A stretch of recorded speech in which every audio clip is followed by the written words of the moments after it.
de façon intérimaire. Une recommandation concernant un remplaçant sera présentée en temps et lieu.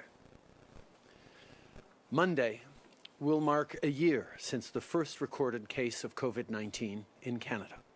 If you're tired and fed up, that's understandable. But remember, this is not forever.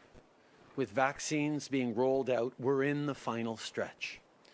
Canada is approaching 750,000 vaccine doses administered across the country. And on average, the number of doses done daily is now almost 4 times more than what it was just 3 weeks ago. In other words, we're getting more vaccines delivered and delivered quicker, and these doses are getting out to more and more people. Yesterday, I spoke with the global CEO of Pfizer, Dr. Bourla. The next few weeks will be challenging when it comes to deliveries. That said, Dr. Bourla assured me that hundreds of thousands of Pfizer doses will be delivered the week of February 15th and in the weeks to follow. He also confirmed that we will receive all of our 4 million doses from Pfizer before March 31st. The current momentary delay is so that they can increase their production overall going forward. I'll also add that we'll get almost 500,000 Moderna doses in February, too. We're working around the clock to get as many vaccines as we can, as fast as we can. It's what I'm thinking about when I wake up in the morning, when I go to bed, and every hour in between. Au moment où on se parle, le gouvernement fédéral travaille avec tous les ordres de gouvernement pour accélérer les efforts de vaccination. On a déjà livré 1,1 million de doses de vaccins contre la COVID-19 aux provinces et aux territoires. Et au printemps, on s'attend à ce qu'au moins 20 millions de doses soient déployées. J'ai abordé le sujet hier avec les premiers ministres des provinces et des territoires lors de notre 25e rencontre des premiers ministres. Je sais que les premiers ministres veulent obtenir les plus de doses le plus tôt possible.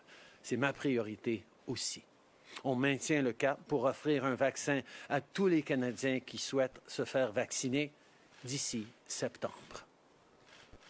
At my 25th meeting with the premiers yesterday, we also talked about border and travel. My message to Canadians remains clear. If no one should be taking a vacation abroad right now, if you've got one planned, cancel it. And don't book a trip for spring break. It's obvious we should avoid trips south and out of the country. But remember, across the country, people are being told to stay home. So if you were thinking of traveling across the country for spring break, now's not the time. We need to hang on and hold tight for the next few months. We must get through to the spring and mass vaccinations in the best shape possible. Les mesures que le Canada applique pour les voyages et les frontières sont parmi les plus strictes au monde. Elles comprennent notamment un test de dépistage obligatoire avant le retour au pays, et les États-Unis suivent maintenant notre exemple, ainsi qu'une quarantaine obligatoire de 2 semaines. Avec nos nouvelles mesures, il y a maintenant moins de vols. Mais comme je l'ai dit au premier ministre, on est prêt à prendre des mesures encore plus strictes s'il le faut. Ensemble, on a discuté de la gamme d'options sur la table présentement, parce que quand il est question de sécurité, on n'exclut aucune possibilité. Alors qu'on travaille avec les provinces et les territoires pour mener à bien la campagne de vaccination et appliquer les mesures frontalières, on apporte également un soutien supplémentaire à nos ressources en soins de santé. Comme j'en ai discuté avec les premiers ministres, on doit s'assurer de ne pas rouvrir trop tôt durant cette deuxième vague. Les gouvernements provinciaux ont déjà pris des décisions difficiles mais nécessaires et le nombre de cas a diminué dans certaines régions du pays. Notre gouvernement sera toujours là pour les provinces et les territoires lorsqu'il s'agit d'assurer la sécurité des gens. The spike in COVID-19 cases this month has put a real strain on hospitals. For Ontario in particular, the situation is extremely serious. When we spoke last week, I told Premier Ford we would be there to support Ontario with any assistance they need. Keeping you and your family safe is our top priority. That's why our government is deploying 2 federal mobile health units to the GTA. This will provide up to 200 additional hospital beds and free up space for people who need ICU care. Each of the units can also provide vital medical equipment and supplies. Of course, right across the country, we're also doing our part on testing. We've sent 14.3 million rapid tests to the front lines, with millions more on the way. Everyone should have access to a fast, reliable test when they need one. Finally, the premiers and I discussed the new administration in the United States. We had a great Team Canada approach with the previous administration, and that's something that will continue to serve us well. During our conversation, the premiers and I talked about the United States' decision on the Keystone XL pipeline. I am, of course, disappointed with this choice. To workers, especially in Alberta and Saskatchewan, who've been hit hard, we will continue to have your backs.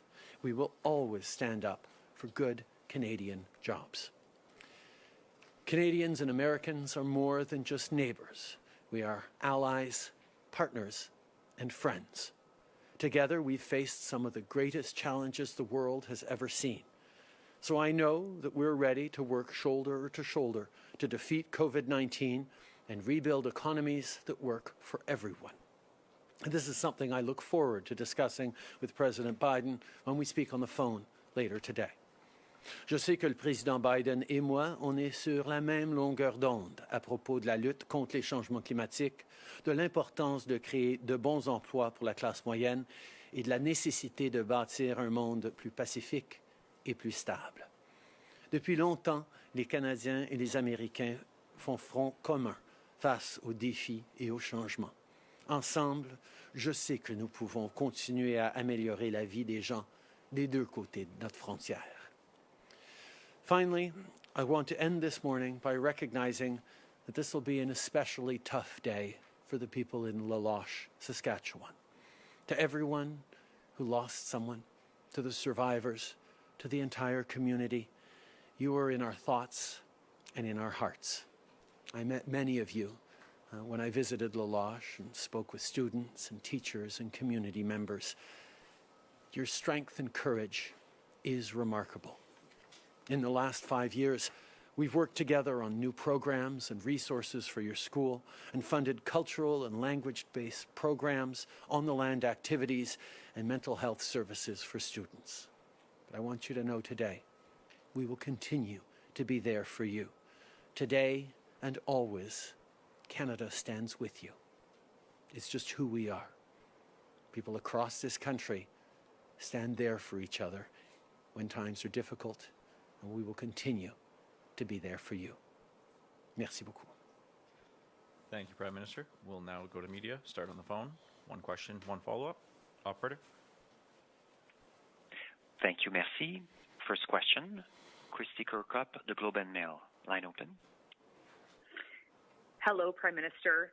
Did the vetting process for Ms. Payette involve reaching out to Canada Land Company, which employed Ms. Payette at the Montreal Sciences Centre, or the Canadian Olympic Committee? For all high-level appointments, there is a rigorous vetting process that was followed in this case. Obviously, we will continue to look at that vetting process to ensure that it is the best possible process as we move forward. Okay. Il y a toujours un processus rigoureux pour regarder les antécédents de quiconque se fait choisir pour des postes importants au gouvernement. Mais évidemment, nous allons continuer de regarder comment on peut améliorer ces processus-là. Follow-up, Christy? But, Prime Minister, there were so many red flags that were documented, including harassment allegations about Ms. Payette prior to her being named Governor General. So, Prime Minister, where does the buck stop? Where does the responsibility lie for this? Obviously, the vetting process that was in place was followed, but obviously we're going to also look at ways we can strengthen and improve the vetting process for high-level appointments. Merci. Prochaine question. Operator. Thank you, merci. Prochaine question, Mélanie Marquis, La Presse, à vous.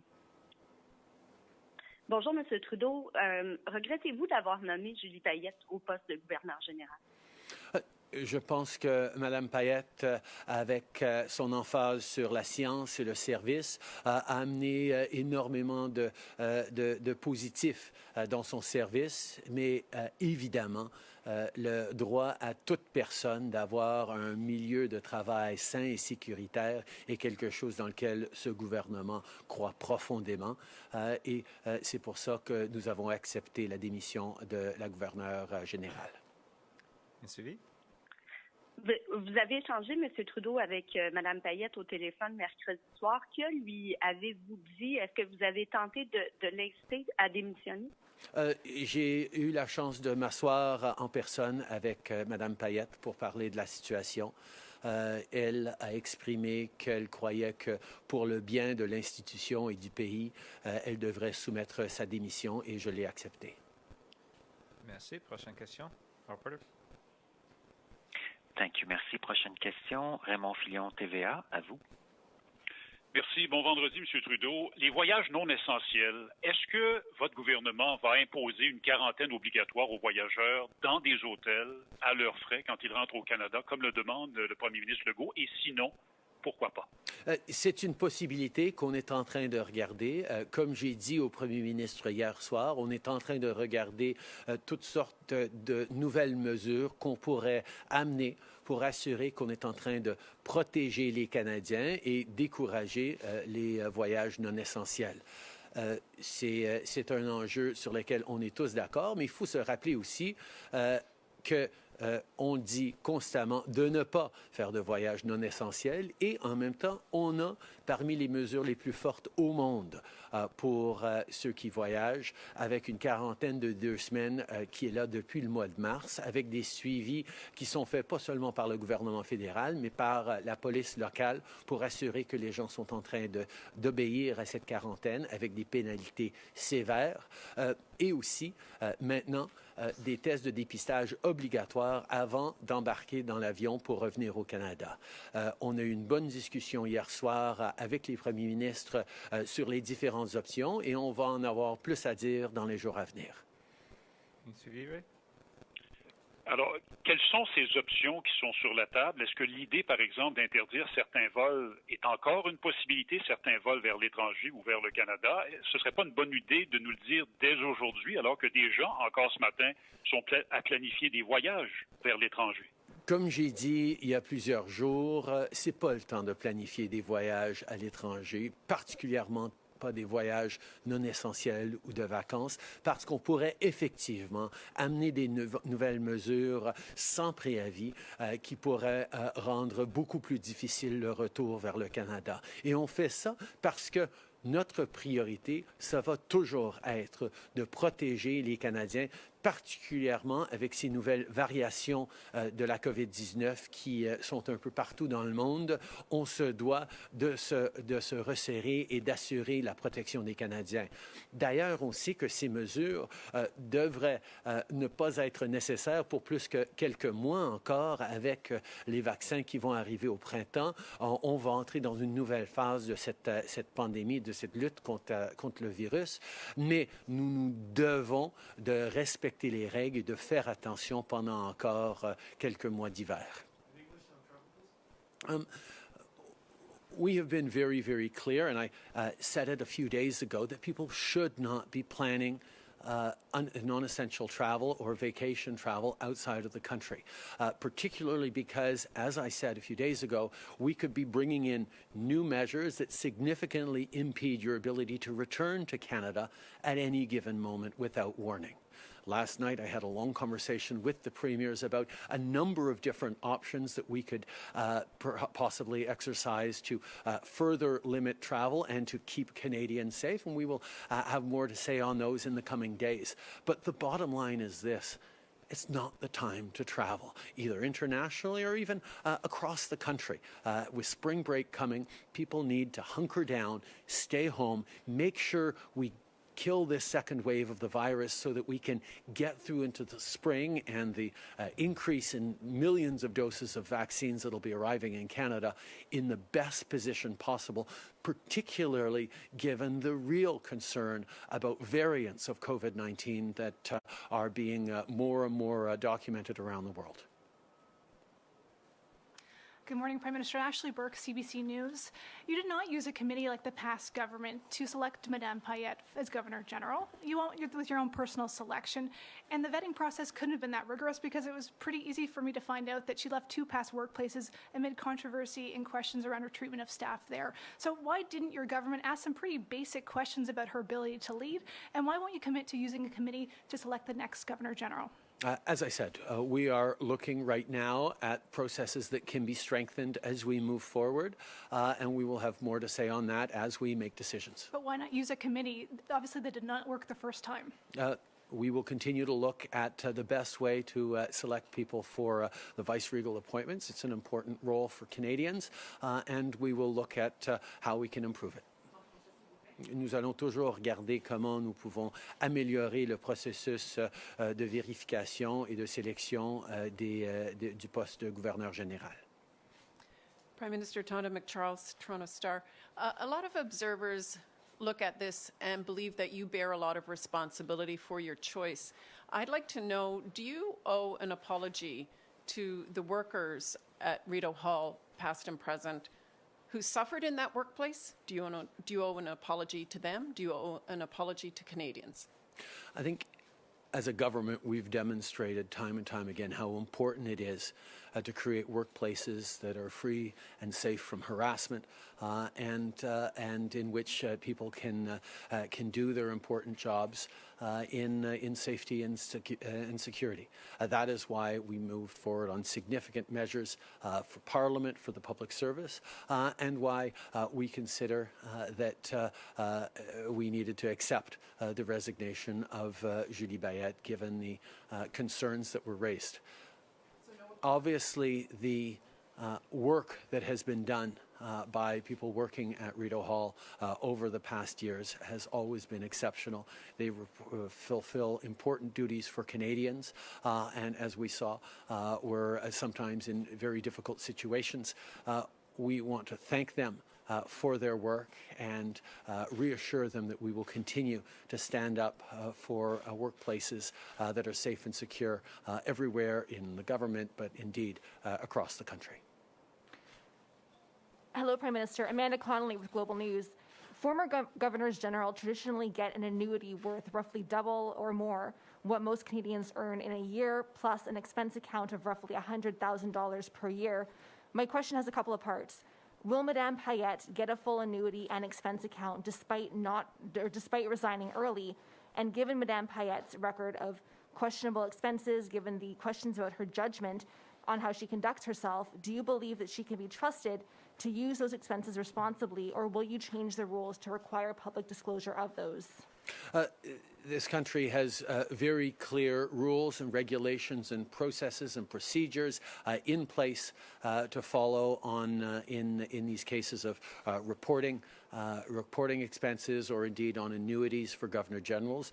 Those processes will be followed, but obviously we're always open to having discussions on changes that need to be made moving forward. But will you make them more stringent? We will always be open to improving processes in place around this government. Oui, bonjour, Laurence Martin de Radio-Canada. Justement, sur cette pension, en fait, cette rente là, de 150 000 $, on comprend que Julie Payette y a droit. Mais quel message est-ce que vous pensez que ça envoie aux employés, aux ex-employés de Rideau Hall qui ont souffert à cause d'elle? Je pense que c'est important de reconnaître à quel point le travail des employés à Rideau Hall a toujours été exceptionnel et nous les remercions de leur travail dans des situations parfois difficiles. Tout le monde a le droit à travailler dans un milieu sain et sécuritaire et c'est quelque chose que nous allons toujours prendre au sérieux en tant que gouvernement. Everyone has the right to a safe and secure workplace. People who've worked in Rideau Hall over the past years have done so in sometimes difficult circumstances, and we thank them deeply for their work, and we'll continue to ensure that everyone who works for the government or anywhere in Canada continues to have the safe and secure workplaces. Hello, Prime Minister. Mike Blanchfield, Canadian Press. Can you tell us more about your conversation with the premiers last night over Keystone XL and your chat with President Biden today? What were some of the specific measures or some of the specific points the premiers want you to make to Biden? What were they telling you about what Biden was doing, or the president was doing? And can you give us a sense of sort of their mood about this decision, which obviously some of them would not have been pleased about? Obviously, the decision on Keystone XL is a very difficult one for workers in Alberta and Saskatchewan who've had many difficult hits over the past years. We have been there for them. We will continue to be there for them, and I will express my concern for jobs and livelihoods in Canada, particularly in the West, directly in my conversation with President Biden. But I think the fact that we have so much alignment, not just me and President Biden, but Canadians and President Biden on values of creating jobs and prosperity for everyone, opportunities for everyone, investing in the fight against climate change as a way of growing the economy, looking to be coordinated and aggressive in stepping up in our measures against COVID-19. These are things that we're going to be able to dig into significantly. It's not always going to be perfect alignment with the United States. That's the case with any given president. But in a situation where we are much more aligned on values, on focus, on the work that needs to be done to give opportunities for everyone while we build a better future, I'm very much looking forward to working with President Biden. Je pense qu'évidemment, il y a des gens, des travailleurs dans l'Ouest qui ont été très déçus par cette décision du président. Mais comme j'ai dit, nous allons continuer d'être là pour appuyer les travailleurs à travers le pays et défendre leurs intérêts face aux États-Unis. Mais il faut se souvenir que le fait d'avoir un président qui est beaucoup plus aligné, pas seulement avec mes valeurs, en tant que Premier ministre, mais avec les valeurs des Canadiens par rapport à la lutte contre les changements climatiques, par rapport à la nécessité de bâtir une économie qui travaille pour tout le monde, avec des bons emplois pour tout le monde, de lutter réellement contre la COVID-19, de parler d'inclusion, de diversité. Ça ne veut pas dire que tout va toujours aller bien avec les États-Unis. Il va certainement avoir des défis, mais de pouvoir s'entendre sur les valeurs et l'approche et d'avoir des vraies discussions sur comment on va améliorer la situation pour tous les gens qui habitent au Canada et aux États-Unis. On commence une nouvelle ère maintenant en amitié et en travail canado-américain et j'ai bien hâte de l'entamer cet après-midi avec M. Biden. Prime Minister Kevin Gallagher, CTV National News. The official leader of the opposition has asked for you to reinstate the nonpartisan Vice-Regal Appointments Committee, as well as give opposition parties a say in the next Governor General. And given it's a minority parliament, how urgent is that new appointment? First of all, the Chief Justice of the Supreme Court is an extraordinarily able individual who will very well be able to fulfill any and all responsibilities of the Governor General on an interim basis. So Canadians need not be concerned about political or constitutional concerns on that level. But obviously, as we move forward, we will reflect carefully on the way to best select a successor to the Governor General. Merci beaucoup tout le monde. Good day, everyone.